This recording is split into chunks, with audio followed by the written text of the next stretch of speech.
Hi there, my name's John Stevens, pastor of Zion Lutheran Church in Oregon City, Oregon, and we are part of the ELCA, and welcome to Dollar Store Children's Sermons, where I take a look at the lectionary text, tie them to an item from the Dollar Tree, junk drawer, kids' room, garage, one of those places. I am glad that you are here, and let me be the first to tell you today, maybe I'm not the first to tell you today, but if I am, let me be the first to tell you. If I'm not, let me be the second or third to tell you. You are rocking it. We are doing this thing, and it gets hard on some days. And as I've said before, congregations share grief in different ways. And if they forget to tell you about the job that you are doing and how you are rocking it, then let me be the one to tell you. And God bless you for the work you're doing. All right, and we can send us out with some peace at the end. But this is for the temptation story. The Revised Common Lectionary, we are looking at Luke, and we are looking at the temptation of Jesus. And the item I am using, the springboard really is getting into how we are tempted, the ways that we are tempted. And for Lent, some people give up chocolate, some people give up coffee. One second. I don't, but some people do. And but we talk about being tempted, and we read the story of Jesus' temptation. One of the temptations that we have, I believe, as Christians, is to move from the beginning of Lent right to Easter. That traveling through Lent and walking or reading the story of Jesus and seeing the Christ on the cross and Christ put into the tomb. I mean, these are important and crucial parts of the story, and we're tempted to move right to Easter.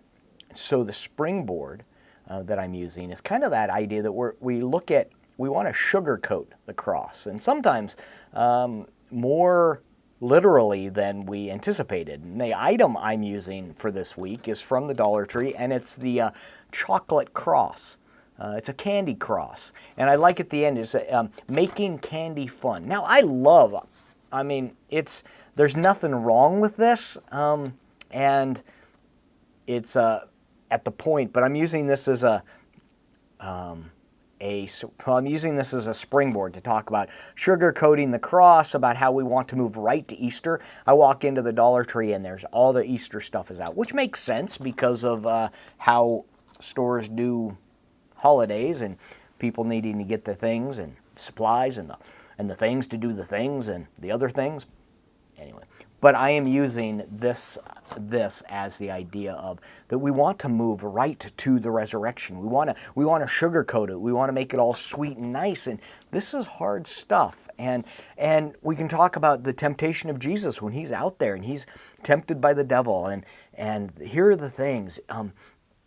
And it's all about, you could do this by yourself. You don't need to rely on God. You don't need to rely on the Word. You don't need to rely. And all of the temptations that we have that I don't need anybody else. I should be able to do this. I don't need to ask for help because, you know what? I'm strong enough. I'm good enough, and gosh darn it, people like me. Pulling back to the Saturday Night Live skit. But the springboard is the cross, is the candy, is the chocolate cross, looking at sugarcoating all of this, that we want to move right to the resurrection. I'm reminded of a resource put out by the Alban Institute, put out years ago, and it's basically a pamphlet, but the information in it, a booklet, it's wonderful, and it has nothing to do with the children's sermon, but it has to do with leaving a place, and it's called Running Through the Thistles, that how we want to, if there's a big meadow with a lot of thistles, a lot of stickers, out there, and we want to run through it as fast as possible so we avoid the pain, and the pain of saying goodbye, the pain of, and we could tie this into our congregations of grieving and that we want to move so fast through the Lenten story that we go from the beginning, hey, we had the baptism of Jesus, and then there's the transfiguration, that's great, boom, and we're at the end. and we've got the resurrection. But we need to pass through. We need to go through Lent. We need to look at our need for that. And so, Candy Cross, I actually picked up, I've got 6 of these because I'm going to give them to the kids. And so they can eat it and enjoy it and then also remember what we talked about. So, all right. Peace and blessing be with you, and may the peace of God, which passes all understanding, guard your heart and your mind from this day onward and forevermore. Blessings and peace be with you, and we will see you next week.